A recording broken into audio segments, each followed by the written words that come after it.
ธรรมาอภยากตาธรรมะหอดนี้หอดอภยากตาธรรมาเนาะธรรมที่บ่แม่นทางกุศลบ่แม่นทางอกุศลพระพุทธเจ้าบ่ได้พยากรณ์ไว้ว่าเป็นกุศลบ่ได้พยากรณ์ไว้เป็นอกุศลเอิ้นว่าอภยากตธรรมต่อไปเนี่ยอาจารย์กุศลธรรมะกุศลธรรมะอัปปยากตธรรมะโตกัตมีธรรมะกุศลานิสเป็นคำถามมันเป็นคำถามกุศลธรรมเป็นจังได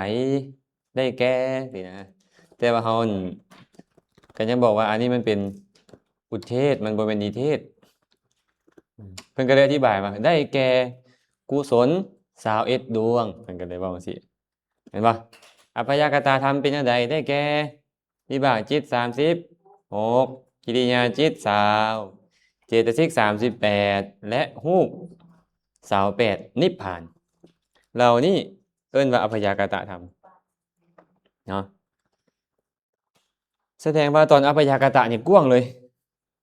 ยเนาะกว้างก่อนกุศลอกุศลจำนวนหลายก่อนแต่เจตสิกทำกันบ่ฮะเจตสิกทำกันเอ้าเจตสิกทั้งหมดมีเท่าไหร่แม่เอาสิไป52เอาเพิ่นคือเอาคือเจตสิก38ซั่นน่ะเพราะว่าอกุศลเจตสิกบ่ได้อยู่ในหมวดของอัปปยากตเห็นบ่อกุศลเจตสิกมันจะอยู่ในหมวดของอกุศลจิตเท่านั้นฉะนั้นได้แต่อัญญสมนา13โสภณะอีก25โสภณะอีก25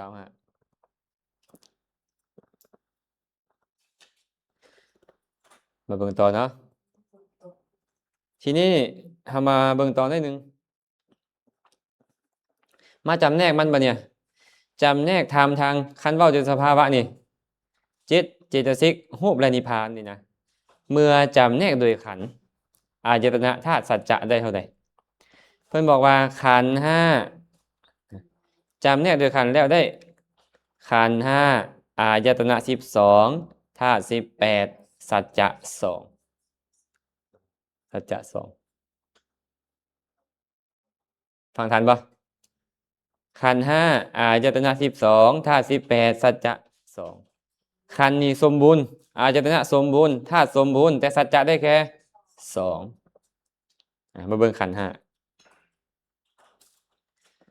ขันธ์5นั่นรูป28จัดเป็นรูปขันธ์เห็นบ่รูป28ทางกายทั้งหมดเนี่ยเป็นรูปขันธ์ในเจตสิก38นั่นเวทนาเจตสิกเป็นเวทนาขันธ์สัญญาเจตสิกเป็นสัญญาขันธ์เจตสิกที่เหลืออีก36เป็นสังขารขันธ์ในจิตทั้งหมดนั่นน่ะเนาะจิตที่หลายที่สุดเจตสิกหลายที่สุดก็คือมหาเป็นมหากิริยาแม่นบ่และโลกุตระวิบากมีถึง36แต่รวมกันไปรวมกันมาก็ได้38เจตสิก38นี้เป็นเวทนาไป1เป็นสัญญาไป1เหลือเท่าใดบัดนี้36เลยเป็นสังขารโตจิตนั้นมีเท่าไหร่ก็วิบากจิต36กิริยาจิต20รวมเป็นเท่าไหร่56จิต56ดวงเอิ้นว่าวิญญาณขันธ์ส่วนนิพพานเป็นขันธวิมุตติชื่อตัวนี้เด้อขันธวิมุตติหมายถึงพ้นจากความเป็นขันธ์มันบ่เป็นขันธ์มันเป็นธรรมแต่บ่เป็นขันธ์เป็นธรรมชาติอย่างหนึ่งแต่บ่เป็นขันธ์เพราะขันธ์มีแค่5เด้เนาะขันธ์มีแค่รูปเวทนาสัญญาสังขารและวิญญาณนิพพานนี่เป็นขันธ์แต่บ่เป็นขันธ์อ้าวเป็นหยังอีกเด้อบ่เนี่ยเป็นธรรมขันธ์พ้นจากความเป็นขันธ์5เราจะเป็นขันธ์5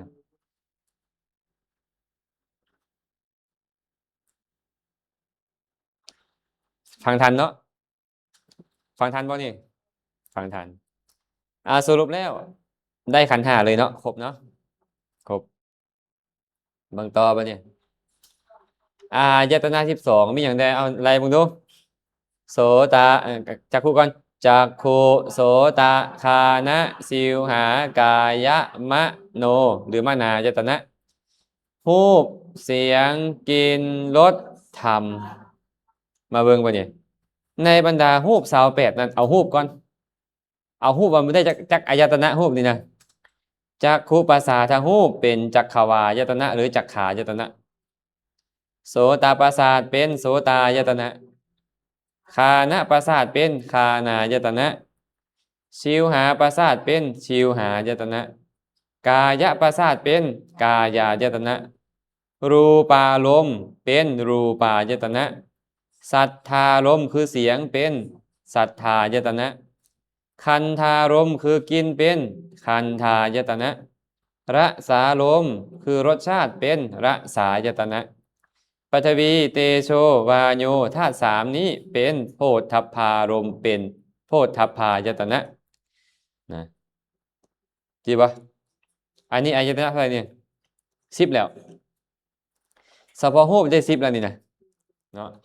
วิบากจิต36กิริยาจิต20รวมเป็น56เป็นมนายตนะเจตสิก38สุขุมรูป16และนิพพานเป็นธรรมายตนะเมื่อวานเราว่าแล้วสุขุมรูป16แม่นหยังสุขุมรูป16ขออภัยเมื่อกี้ในเฮาเว่าไปนั่นแหละมันคือภาษาทูตมันเป็นนั่นไปแล้วเนาะต้องอาโปอิทธิปุริสหาทิยะชีวิตาอาหารปริเฉดตรงนี้เว้นจากพวกนั้นเนาะเราผิดเมื่อกี้นี่เด้อเว้นจากภาษาทูตฮันเพราะว่าเฮาภาษาทูตเฮาเว้าเรื่องของยตนะไปแล้วจื้อไหมเด้อคันเบิ่งอันนี้ออกก็จื้อได้นะคันว่าเบิ่งบ่ออกก็จื้อบ่ได้เพราะว่าเฮาเว้าไปเมื่อกี้นี่ว่าจักขุโสตคานะชิวหากายะเป็นยตนะไปแล้วเนาะส่วนปฐวีเตโชวาโยก็เป็นโพธพะไปแล้วรูปเสียงกลิ่นรสก็เป็นเป็นนั่นไปแล้วเนาะท่านพวกนี้นี่นะทิมไปมีแต่อาโป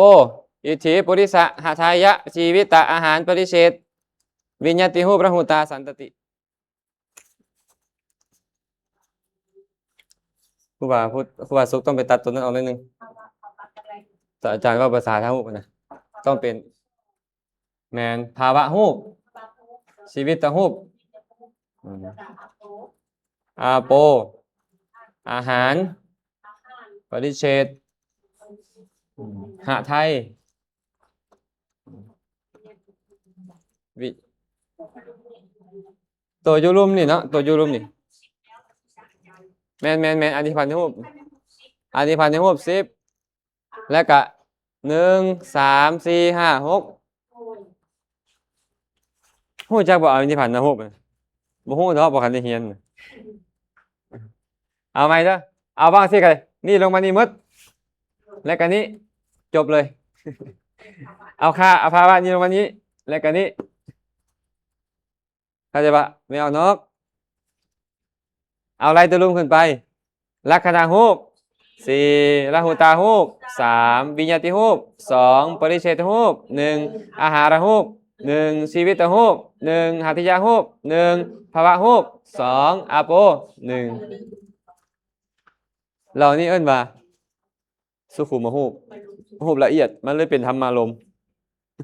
เทิงพวกนี้เมื่อกี้นี่ว่าพิษพวกนี้เนี่ยเป็นธรรมารมณ์แต่บ่เป็นธรรมธาตุตัวบ่เป็นธรรมายตนะขออภัยเพราะมันเป็นจักขวายตนะโสตนะคานายตนะไปแล้วนะเนาะ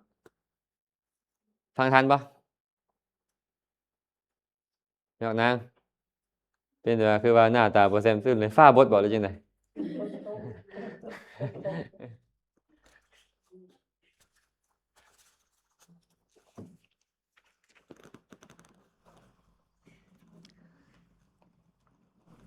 มักลงได้ตัวเนี้ย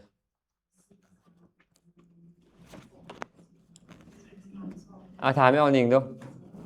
สุขุมมโห16ขึ้นอย่างแน่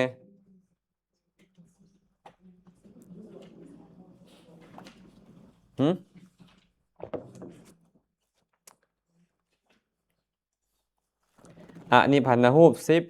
10ภ าวะรูป2หาทิยะรูป1ชีวิตรูป1อาหารรูป1และอาโปธาตุนิพพานนี่ก็เป็นธรรมธาตุสรุปแล้วได้อายตนะเท่าใดนี่ได้อายตนะเท่าใดฮะได้อายตนะ12เลยอาจารย์เฮ็ดหัวข้อนี่ให้อยู่ได้แต่ว่าพวกเฮาสิจื้อนำกันบ่บุล่ะตัวนี้เฮ็ดบ่ทันแล้วซ้ำ เนาะคันเอาตัวนี้ไปก็จะไปเบิ่งง่ายขึ้นหน่อยหนึงแต่ว่าย่านยังบ่คันนั้นเทื่อเห็นบ่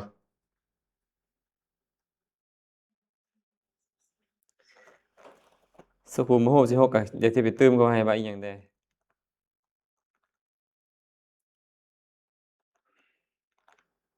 ส่วนธาตุก็มาเบิ่งเนาะ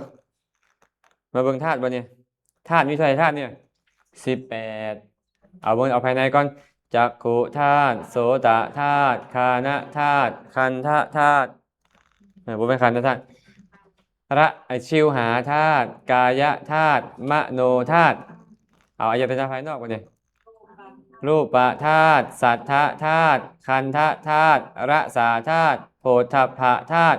ธรรมธาตุเอาวิญญาณธาตุบ่เนี่ยจักขุวิญญาณธาตุโสตวิญญาณธาตุฆานะวิญญาณธาตุชิวหาวิญญาณธาตุกายวิญญาณธาตุธรรมธาตุเอาเข้าไปมโนวิญญาณธาตุมโนวิญญาณธาตุจะเข้าใจง่ายก่อนว่ะแต่ผู้อื่นอาจจะบ่เข้าใจคือเฮา ลองไล่ไปทางนี้มึงดูจักขุธาตุสัทธธาตุเข้าไปรูปะเอาไหมจักขุธาตุรูปธาตุจักขุวิญญาณธาตุโสตธาตุสัทธธาตุโสตวิญญาณธาตุฆานะธาตุคันธธาตุฆานะวิญญาณธาตุชิวหาธาตุรสธาตุชิวหาวิญญาณธาตุกายธาตุโผฏฐัพพธาตุกายวิญญาณธาตุมโนธาตุธรรมธาตุมโนวิญญาณธาตุเข้าใจกันบ่แบบนี้เข้าใจกันบ่อันนี้ก็ได้เนาะ แม่หมอนบ่ยิ้มเลยมื้อนี้เป็นได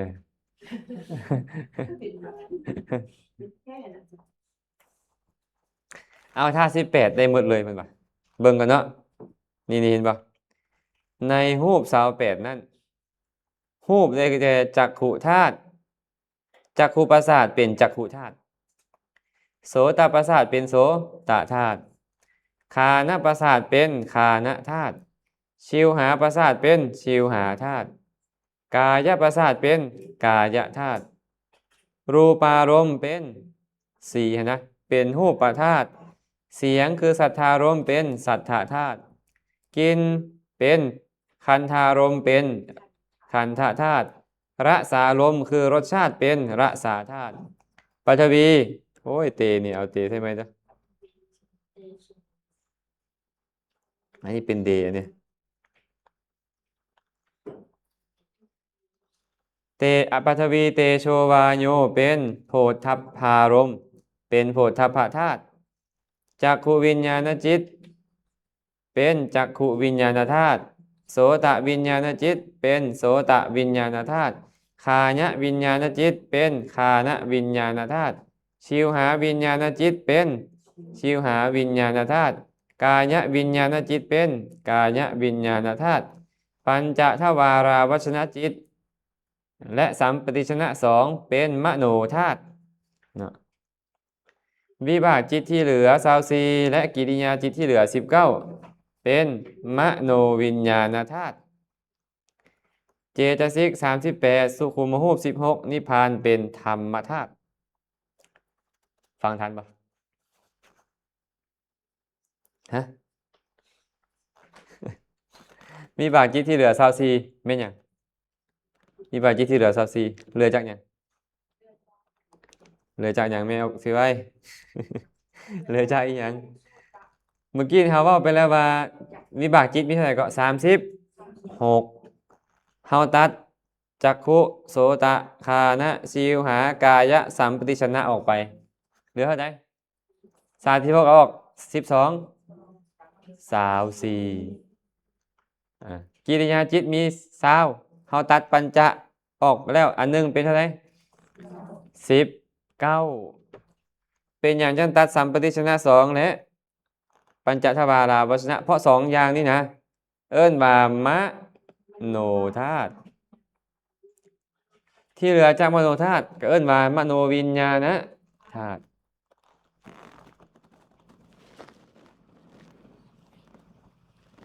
ลองตั้งเข้าใจปะ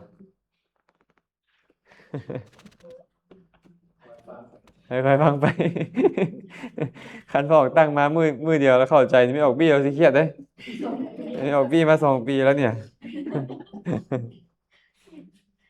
ยายามจือทุกทีแบบเป็นสามอยู่ มันก็ดูอยู่ อืม แต่ว่ามันยังจับเขาไว้เลย จ้ะ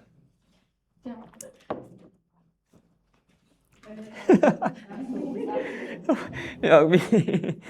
คันได้2 ปีแล้วยังไม่เข้าใจเจ้ามามือเดียวเข้าใจค่อยตายแล้วเนี่ย ค่อยไปกินน้ำแข็งตายแล้วเนี่ย บ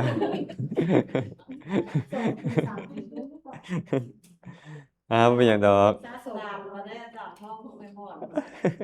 สะสมไปได้กับชาติหน้า อาตมานี่มักแต่คำว่าไม่ออนสีเนี่ยเดี๋ยวนี้นะค่อยก็จังซี่ดีกว่าพวกตุกเกียอยู่นะนี่นะอาตมายังมักคำนี้อยู่นี่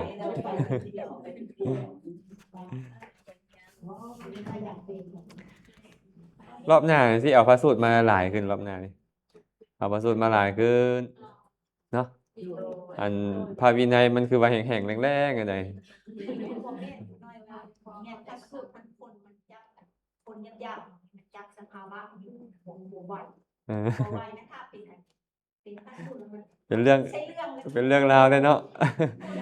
เราไปทานแบบนี้เป็นเห็ดแบบนี้เป็นโทษประเทศแบบนี้เป็นมูลอันนี้เห็นปะแต่ปากมันเป็นปมเพราะมันเป็นเรื่องขาดเรื่องอันเรียกว่ามันอะไร บ่แม่นสัตว์บ่แม่นบุคคลเนาะ ให้เป็นผู้ตรงนั้น อ่ะจบเนาะท่านี่เนาะมาเบิ่งสัจจะด้วยบัดนี้สัจจะสัจจะมีอยู่ไสนิ้งสัจจะ4คือ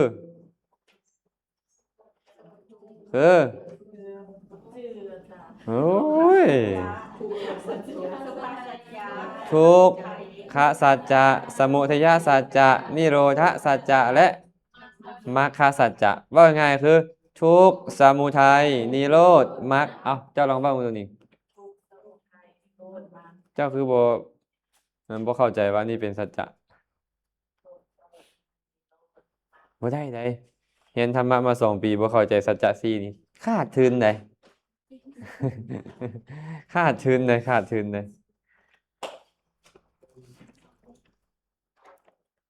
สัจจะสี่แต่ว่าจิตทั้ง56ดวงนี้นิพพานและรูปเนี่ย เป็นได้แค่สัจจะ2ได้กันยัง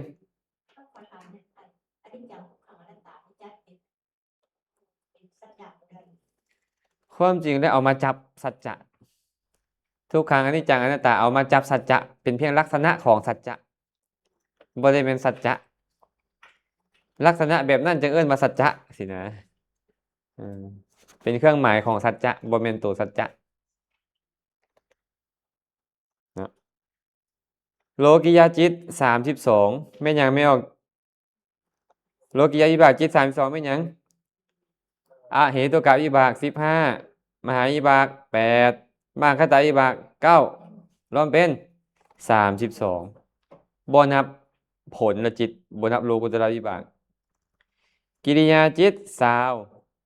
เจตสิก35เว้นวิรติเจตสิกเป็นหยังคือเว้นวิรติเจตสิกฮะมันเป็นมรรคแม่นบ่มันเป็นมรรคเนาะพอวิรตินี่เนี่ยมันบ่เกิดกับโลกิยาจิตพร้อมกัน3มันเกิดขึ้นเทอละโตเพิ่นก็เลยเว้นมันเว้นมันรูป28เป็นทุกขสัจจะ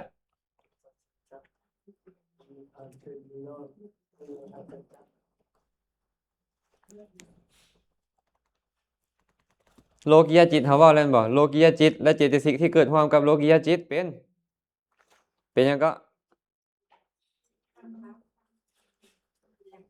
เป็นหยังเป็นทุกข์เป็นหยังคือเป็นวิรติวิรติเวลาเกิดในโลกียจิตบ่เกิดครบ3แต่วิบากจิตมันบ่เกิดในวิบากจิต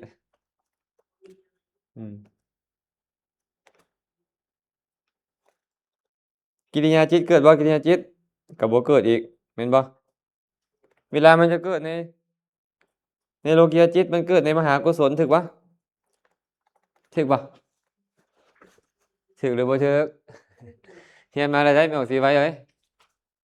นี่วิรติเจตสิก3นี่น่ะมันเกิดในจิตจักดวง16ดวงคือมหากุศล8และโลกุตระ8แม่นบ่เดี๋ยวนี้เพิ่นเว้าตั้งแต่เหตุกะวิบากอย่างอีกมหาวิบากมรรคตวิบากและกิริยาจิตพวกวิบากและกิริยานี่บ่มีวิรติแน่นอนวิรติบ่เกิดนำแน่นอนฟังทันบ่เพิ่นเลยบอกว่าเว้นมันบ่เกิดคันมันเกิดมันจะเกิดในมหากุศลแต่เดี๋ยวนี้เฮาเรียนเรื่องอัปปยากตะเฮาบ่ได้เรียนเรื่องของกุศลแม่เพชรทันบ่โดยแม่เพชรโดยแล้วแสดงว่าเรานี่เป็นทุกข์เนาะนิพพานเป็นอย่างนิพพานเป็นนิโรธหรือนิโรธสัจจะนิโรธสัจจะส่วนผลจิตตุบาท37เป็นสัจจะวิมุตติไม่อย่างผลจิตตุบาท37ฮะไม่อย่างผลจิตตุบาท37ผลจิตมีเจตสิกเท่าไหร่มีเจตสิกเท่าไหร่ผลจิต36ใน36นั่นน่ะเป็นจิตหนึ่งเจตสิก36รวมกันเป็นนี่แหละเป็นหยังเพื่อนบอกไงสัจจะวิมุตติผลจิตนี่บ่มีความเป็นสัจจะมีอยู่จริงบ่มีอยู่จริงแต่บ่ส่งเคราะห์เข้าในสัจจะในอริยสัจสี่นี่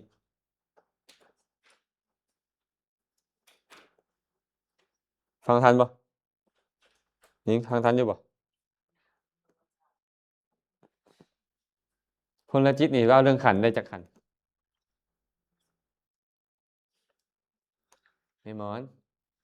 ผลจิตเล่าเรื่องขันธ์ได้จากขันธ์ได้4ขันธ์ฮอด4บ่ล่ะสิลดหรือสิเพิ่ม มันก็ได้4หั่นแหละมันก็มีเวทนาสัญญาสังขารและก็ตัวจิตเป็นวิญญาณนี่เนาะแต่ว่ามันบ่ส่งเคราะห์เป็นสัจจะเพราะตัวมันนั่นบ่แม่นทุกข์เพราะพระพุทธเจ้าบอกว่าอุปทานขันธ์5พุ่นเป็นทุกข์เป็นบ่ถามว่าผลจิตเกิดขึ้นตั้งอยู่ดับไปบ่มันควรจะเป็นทุกข์แม่นบ่แต่บ่แม่นถามว่าผลจิตมีสัมมาทิฏฐิสัมมาสังกัปปะเป็นต้นบ่มีองค์มรรคบ่แต่บ่ถึงความเป็นมรรคสัจจะย้อนหยังเพราะมันบ่ได้มีการประหารกิเลสเนาะมันคือเป็นสัตว์มีออกนกมันคือเป็นอย่างนั้นธรรมชาติเป็นธรรมชาติของมันแบบนั้นแก้วเข้าใจปะเหมือนจะมันปะคนข้างๆนี่เป็นอะไรคนข้างๆ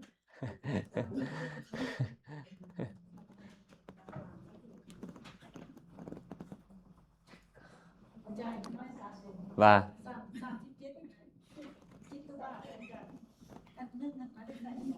นึ่งมันจะใส่นี่ต้องถามแบบนี้ไหมว่าจบปุ๊บต้องถามปรับลด บอกอะไรได้ว่าเจตสิกมี36เป็นบ่เอาผลจิตเจตสิก36จิตเท่าไรจิตมีจักดวงจิตเนี่ย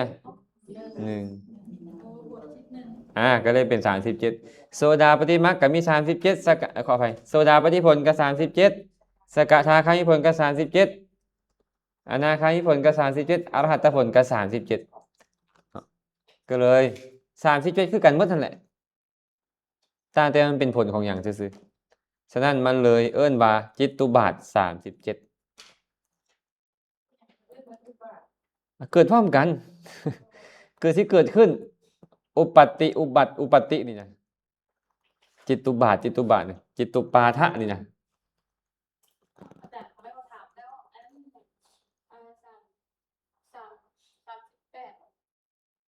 อันนี้36ลบ8เหลือ38บ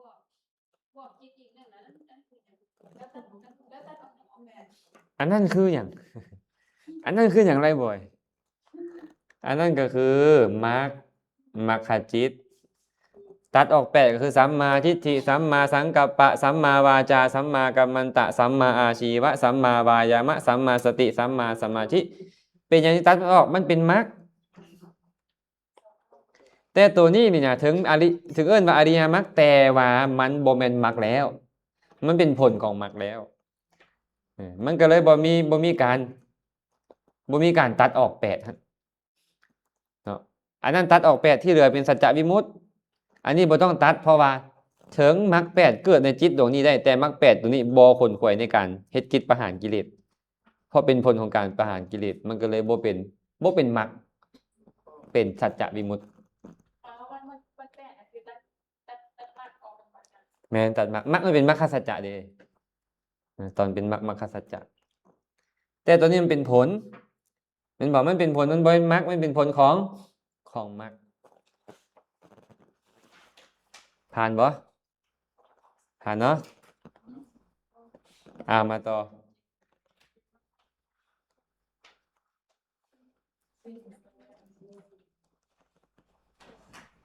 ผู้ใดบ่เข้าใจเลยให้ถามก่อน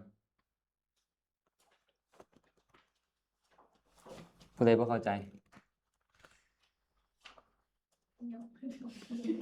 ไม่เอานิ่งเข้าใจบ่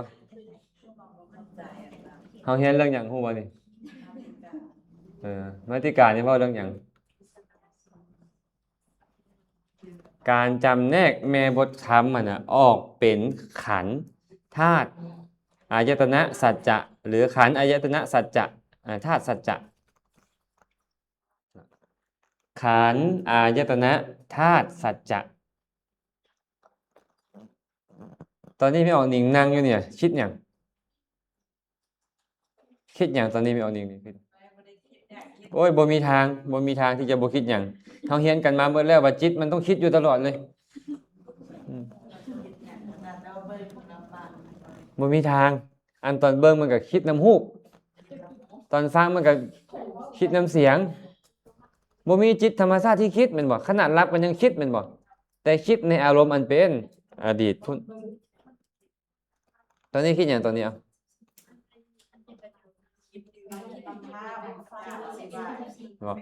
บ่ได้คิดตำค่อยน้อยใจอย่างที่บ่เข้าใจ สมมุติว่าตำค่อยน้อยใจจิตเป็นเอิ้นว่าหยังเอิ้นว่าโทสะไอ้โทสะนี่น่ะโทสะมูลจิตนี่น่ะมีเจตสิกเกิดในจักดวงฮะเอา22มีหยังแน่อัญญสัมมนาจิตสิก12มันสิมีปิติจังได๋โมจตุกะ4โทจตุกะ4ทีนามิทะ2รวมเป็น22เนาะใน22นี้มีเวทนาบ่มีเวทนาบ่ใน22นี้แน่นอนมันมีอัญญสัมมนาจิตสิกแม่นบ่มีสัญญาบ่มีสัญญาเนาะ22นั้นตัดเวทนาออกเป็นเวทนาขันธ์ตัดสัญญาออกเป็นสัญญาขันธ์เจตสิกที่เหลือเป็นสังขารขันธ์โทสะมูลจิตทั้ง2ดวงเป็นวิญญาณขันธ์แสดงว่าได้ขันธ์4ถูกบ่ได้ขันธ์4นะขันธ์4แล้วนี่อันโกรธแต่ละเทื่อเนี่ยบ่พอใจแต่ละเทื่อนี่นิ่งขันธ์4เกิดขึ้นแล้วจะตั้งอยู่ไสตั้งอยู่หัตถยวัตถุแต่บ่เอา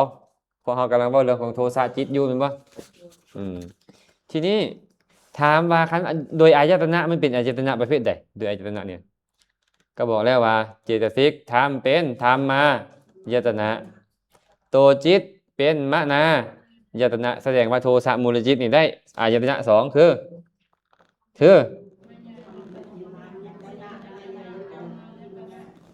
มนายตนะและธรรมายตนะขั้นเป็นธาตุยตนะคือกันเจตสิกเป็นธรรมธาตุนะโทสะมูลจิตเป็นมโนวิญญาณธาตุสัจจะเดียวสัจจะเป็นอะไรสัจจะเป็นทุกขสัจจะเพราะมันบ่เป็นตัณหามันบ่เป็นนิพพานมันบ่เป็นมรรค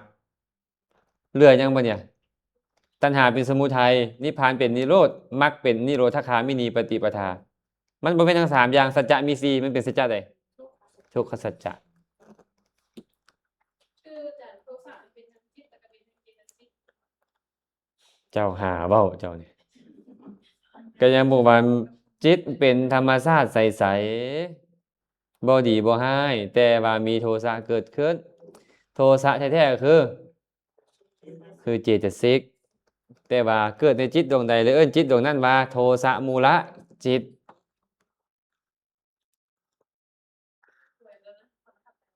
โอ้ยเข้าใจง่ายไปนะ เพราะว่าเคยเข้าใจแต่อาจารย์อธิบายนี่ก็เลยผ่านความให้มันเป็นที่กันบอสนะ มีเหตุผล คนเหตุผลหลายครับ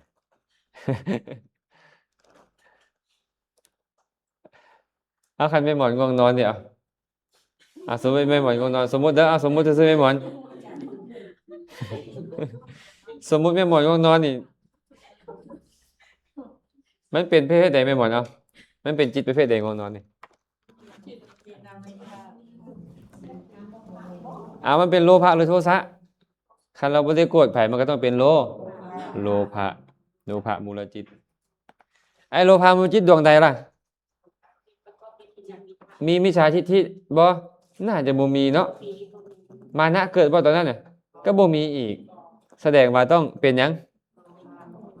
เป็นจิตดวงใดฮะโลภะทิฏฐิวิปยุตสมมุติเนาะเป็น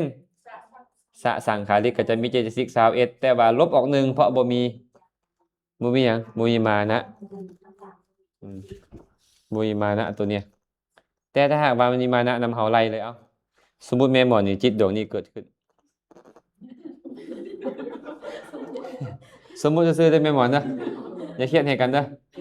มีเวทนาบ่แม่หมอนอยู่เนี่ยเวทนามีสัญญาบ่สัญญาเนาะ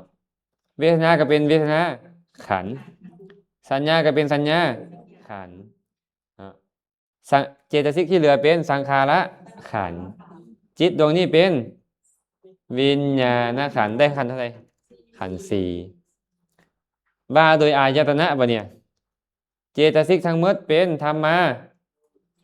มายตนะตัวจิตเป็นมนายตนะถูกปะเอาสงเคราะห์ด้วยความเป็นธาตุบ่เนี่ยด้วยความเป็นธาตุจิตนี่เอิ้นว่ามโนวิญญาณธาตุเพราะมันบ่แม่นจักขุโสตคานะชิวหากายสัมปติชนะปัญจทวาราสนะมันเว้นจากนั้นมันก็เลยเป็นมโนวิญญาณธาตุส่วนเวทนาทั้งหมดเป็นธรรมธาตุสงเคราะห์สัจจะบ่เนี่ยสัจจะเนาะตัวนี่จิตประเภทนี้มันมีอย่างเป็นมูลโลภะเป็นมูลไอโลภะเนี่ยเป็นยังโลภะเนี่ยสมุมันเป็นสมุทัยสมุทัยแสดงว่านี่เป็นสมุทัยสัตว์จิตดวงนี้พร้อมทางเจตสิกอีกเว้นโลภะนี่จิตกับเจตสิกนี่นะเป็นยังปะเนี่ยเป็นทุกข์แสดงว่าได้สัจจะจักอย่างได้2อย่างง่ายบ่ปะเนี่ยฮะง่ายบ่แม่แปมพอไปพอมา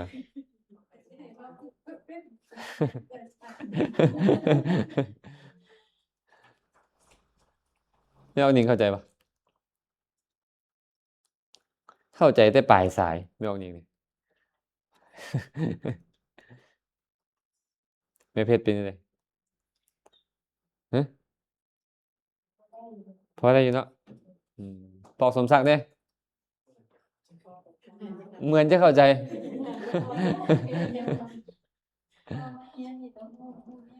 คันเฮาสิแยกไปเทื่อละดวงเทื่อละดวงนี่นะ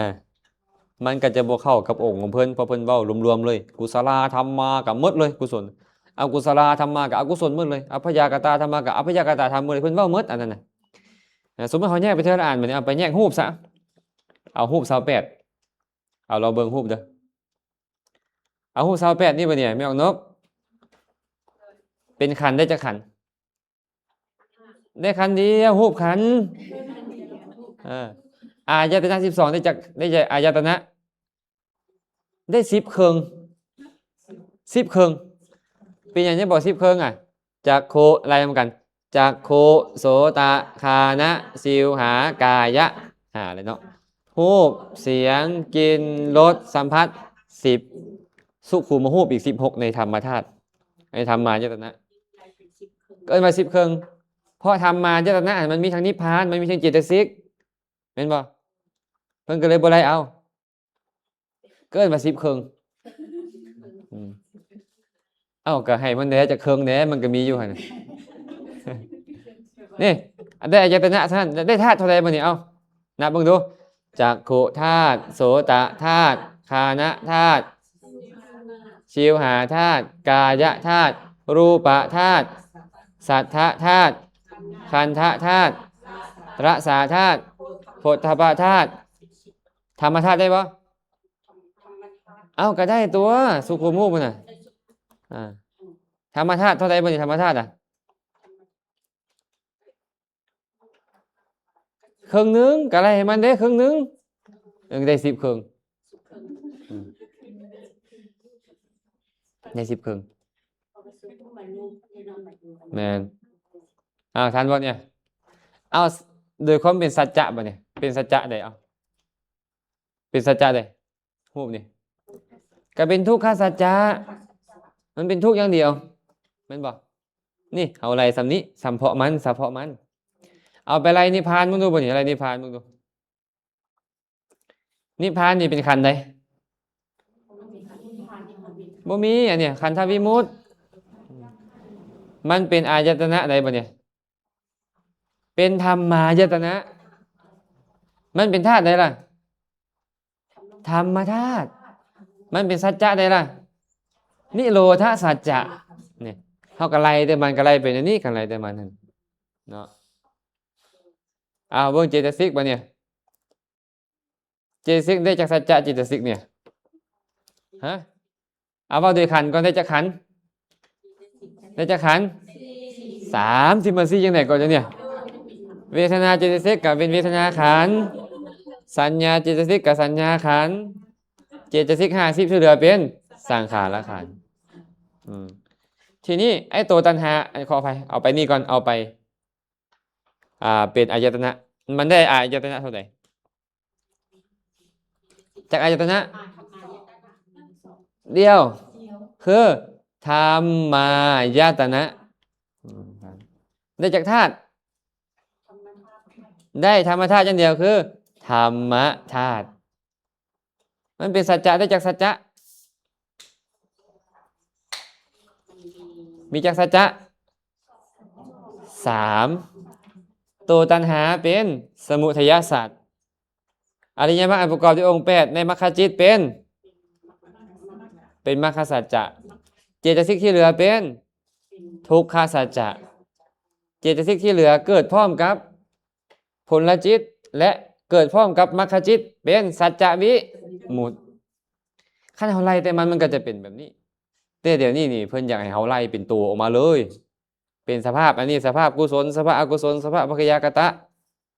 แล้วมาส่งเคราะห์ลงในธาตุอายตนะนี้สินะเท่านี้จังได๋บ่ได้ยากได้ซาจังได๋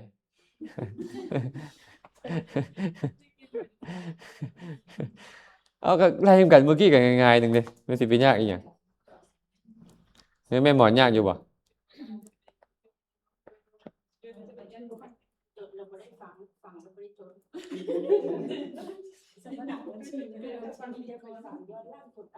มาทวนกับพื้นก่อนบ่อยากเฝ้าไปเชื่อเบิ่งแต่ละคนนี่ก็คือที่บ่อยากไปปานใด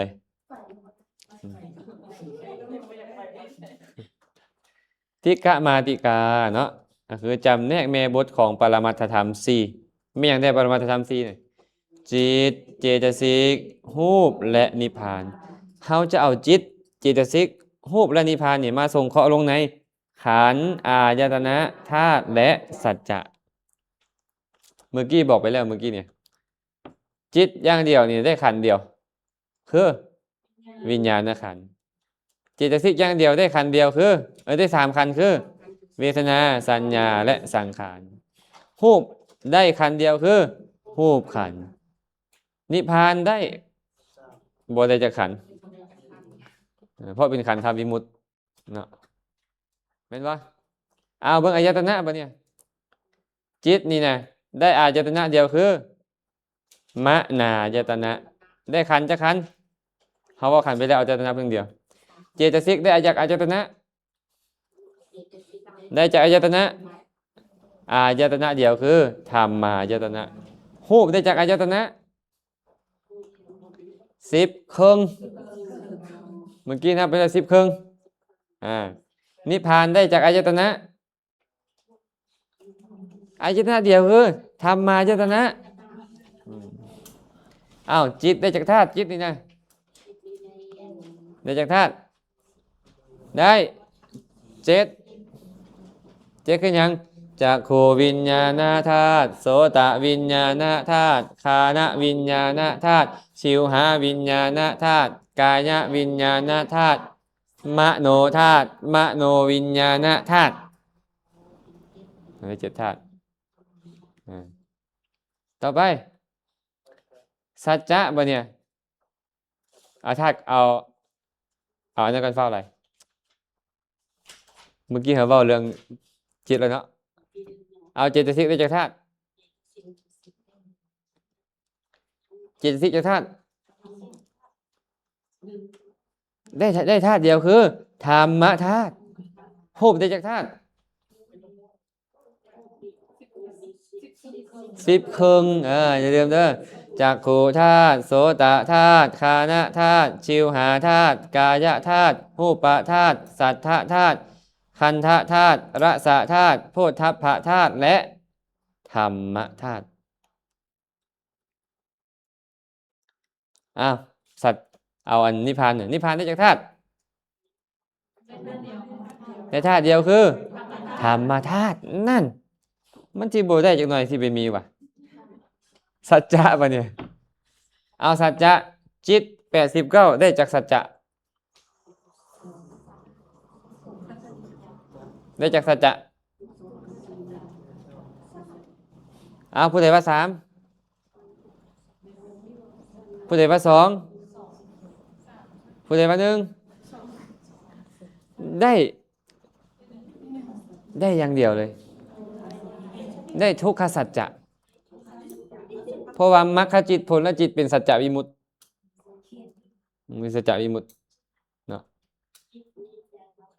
เป็นทุกขสัจจะโลกิยะจิต89โลกิยะจิต81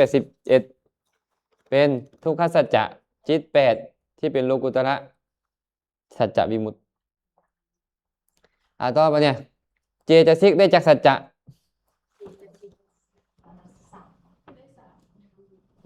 ได้2ทุกขออภัยได้3บอกไปเมื่อกี้ได้3ได้3คือทุกขสัจจะสมุทัยสัจจะและสิมีมุติสัจจะมรรคสัจจะบอกกันหาก็จบนึงยังไม่บอก2ยังไงตัณหานั่นแหละตัวโลภะเป็นสมุทัยเป็นบ่มรรค8ในมรรคจิตเป็นมรรคสัจจะส่วนเจตสิกที่เหลือในโลกิยะจิตเป็น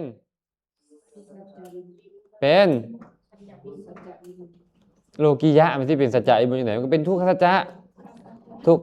ะส่วนเจตสิกที่เหลือในมรรคจิตผลจิตและตัวมรรคตัวผลจิตนั้นเป็น สัจจะวิมุตติรูปเนี่ยเป็นสัจจะใดรูปเนี่ย ทุกข์สัจ ทุกขสัจจะอย่างเดียว นิพพานเป็นสัจจะใดนิพพานเป็นนิโรธ นิโรธาสัจจะอย่างเดียว โอ้มาธรรมดาดีนะครับ นี่คันเว้ารวมๆไปนี่ง่ายบ่เว้ารวมๆไปเนี่ยง่ายบ่แม่พรแม่พรมง่ายนี่จบเลยเด้คันเว้าง่ายๆบ่ต้องใส่อย่างเลย แต่ว่าเพิ่นจะเว้าเรื่องของเป็นกองธรรมของไผของเราบัดนี้เนาะมาเบิ่งต่อทวนคืนเด้อกุศลธรรมาแม่นหยังกุศลธรรมานี่ธรรมทั้งหลายบ่แม่นสัตว์บ่แม่นชีวะเนาะเป็นสภาวะซื่อๆมีลักษณะบ่มีโทษมีผลเป็นสุขเอิ้นว่ากุศลธรรมาอกุศลธรรมาธรรมทั้งหลายบ่แม่นสัตว์บ่แม่นชีวิตเป็นแต่สภาวะซึ่งมีลักษณะเป็นไปพร้อมกับโทษและให้ผลเป็นทุกข์มีอยู่อพยากตาธรรมาธรรมที่บ่แม่นสัตว์บ่แม่นชีวิตเป็นแต่สภาวะซึ่งพระพุทธองค์บ่ได้ทรงแสดงโดยความเป็นกุศลหรืออกุศลแต่ได้ทรงแสดงโดยความเป็นอย่างอื่นมีอยู่อ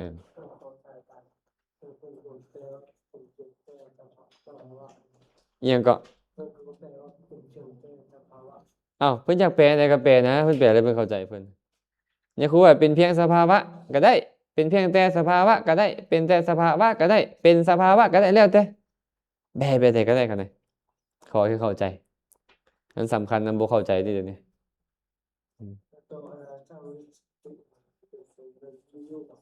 แปลว่ามีอยู่สังวิชชันตินี่เอิ้นว่าหยังนี่เอิ้นว่าติกะใดกุศลติกะเฮากำลังเรียนกุศลติกะได้นี่นะกุศลติกะตัวแรกเลยไม่ยังตัวแรกนี่นะฮะตัวแรกเลยองค์ธรรมของบทที่หนึ่งคือกุศลธรรมก็ได้แก่กุศล21คือมหากุศล8รูปปัจจรกุศล5อรูปปัจจรกุศล4โลกุตระกุศลเท่าไหร่นิ้ง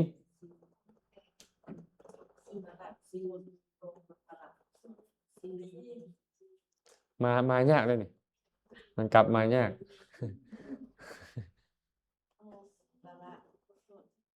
ถึงแล้ว4เห็นไหมเจตสิก38นี่เอิ้นว่ากุศลเพิ่นก็เลยมาจำแนกให้เฮาเห็นบ่21ดวงหั่นน่ะจิต21ดวงเจตสิก38ว่าด้วยขันธ์ได้ขันธ์อยู่4ขันธ์4ขันธ์คือหยังเวทนาเจตสิกเป็นเวทนาขันธ์สัญญาเจตสิกเป็นสัญญาขันธ์เจตสิกที่เหลือ36เป็นสังขารขันธ์กุศลจิต21เป็นวิญญาณขันธ์อันนี้สรุปย่อดีเนาะได้อายตนะ22คือกุศลจิต21นี้เป็นมนายตนะเจตสิก38เป็นธรรมายตนะได้ธาตุ2เช่นเดียวกันคือกุศลจิต21เป็นมโนวิญญาณธาตุเจตสิก38เป็นธรรมธาตุได้สัจจะ2คือโลกิยะจิต17เว้นหยังเว้นมรรค4เจตสิก38เป็นทุกขสัจจะองค์มรรคที่มีในปฐมฌานมรรค8นั้น8อย่างในองค์มรรคทั้ง4เลยหรือว่าองค์เหลือ7เว้นสัมมาสังกัปปะที่มีในทุติยฌาน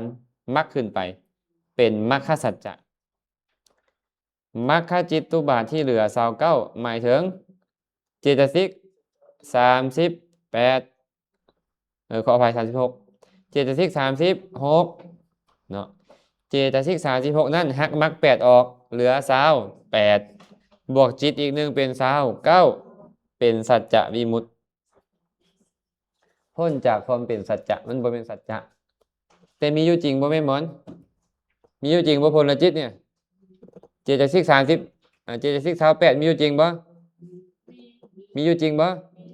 มรรคจิตนี่มีอยู่จริงบ่มีอยู่จริงแต่บ่เอิ้นว่าสัจจะในสัตว์ตัวนี้เพิ่นเอิ้นว่าสัจจะวิมุตติ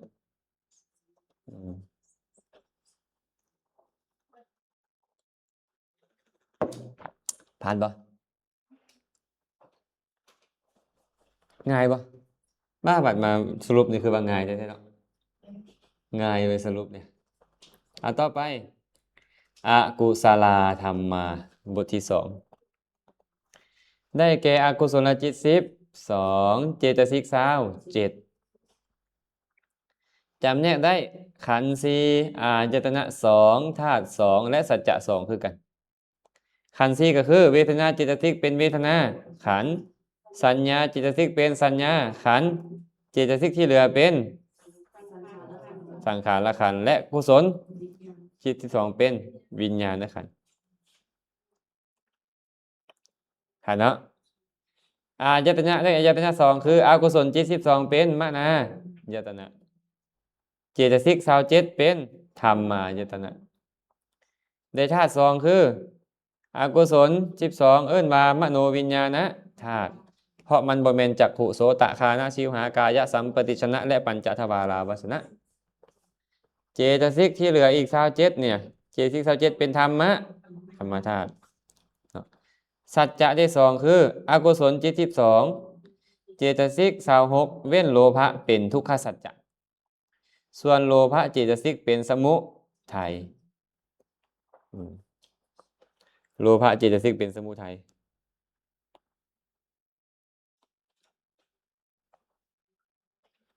ฟังทันปะ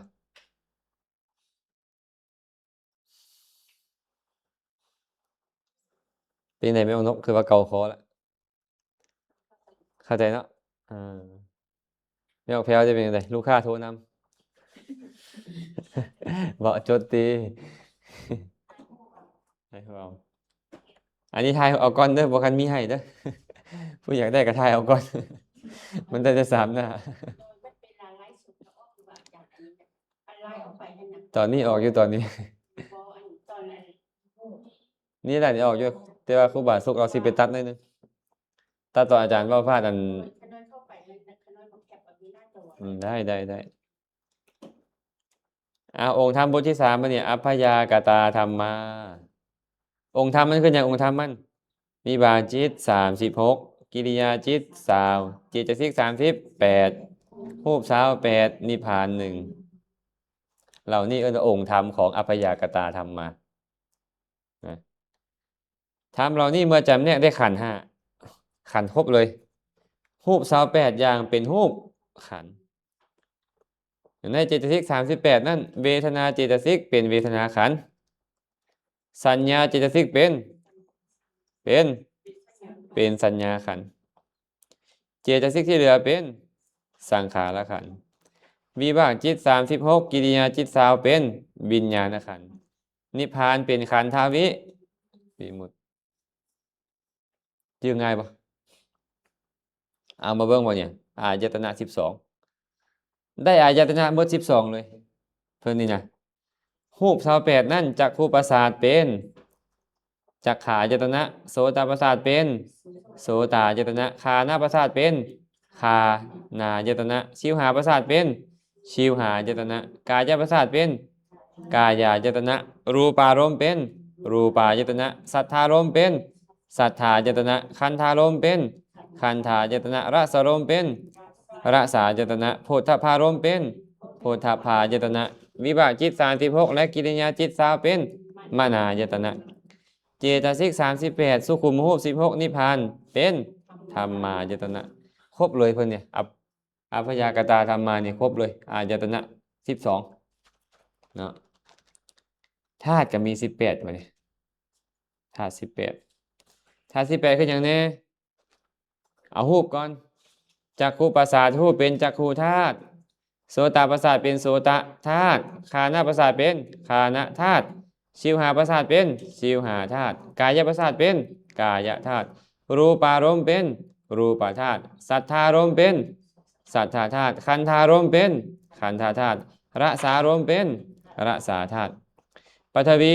เตโชวาโยโอ้ได้ไปเปลี่ยนตัวนี้จ้ะเป็นเดเตโชวาโยเป็นโพธพารมณ์เป็นโพธพาทะเนาะจักขุวิญญาณจิต2 ดวงเป็นจักขุวิญญาณธาตุโสตวิญญาณ2 ดวงเป็นโสตวิญญาณธาตุคานวิญญาณ2 ดวงเป็น คานะวิญญาณธาตุชิวหาวิญญาณสองดวงเป็นชิวหาวิญญาณธาตุกายวิญญาณสองดวงเป็นกายวิญญาณธาตุปัญจทวาราวัชนะจิตหนึ่งสัมปติชนะสองรวมเป็นสามมีเป็นมโนธาตุวิบากจิตที่เหลือ24เว้นหยังเว้นจักขุโสตคานะชิวหากายะและธรรมปฏิชนะกิริยาจิตเหลือ19เว้นหยังเว้นปัญจทวาราวัชนะเป็นมโนวิญญาณธาตุส่วนเจตสิก38สุขุมหูป16นิพพาน1เป็นธรรมธาตุง่ายปะแม่มอนง่ายปะง่ายเนาะง่ายหลายสัจจะปะเนี่ยสัจจะเท่าไหร่นี่ได้สัจจะ2เป็นปะคือโลกิยาจิต32ที่เป็นวิบากและกิริยา20เจตสิก35เว้นวิรติรูป28เป็นทุกขสัจจะนิพพานเป็นนิโรธาสัจจะส่วนผลจิต37เป็นสัจจะวิมุตติเป็นสัจจะวิมุตติฮะ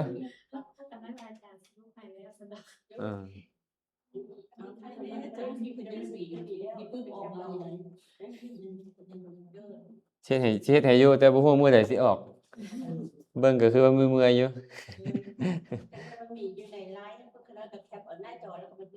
ตัวนี้อยู่ในไร่แล้วตัวนี้นะมื้อนี้สิเลิกก่อนเวลามื้อนี้เอาไป3ตัวนี้ก่อนเพราะว่าพวกเฮานี่คันสิขึ้นต่อให้ก็คือสิยังเบื่ออยู่เนาะพอประมาณเนาะมื้อนี้เนาะเสิร์ฟก่อนกะอนุโมทนาบุญกับทุกคนทุกท่านเด้อก่อนที่เราจะไปเรากะตั้งจิตประกอบด้วยเมตตา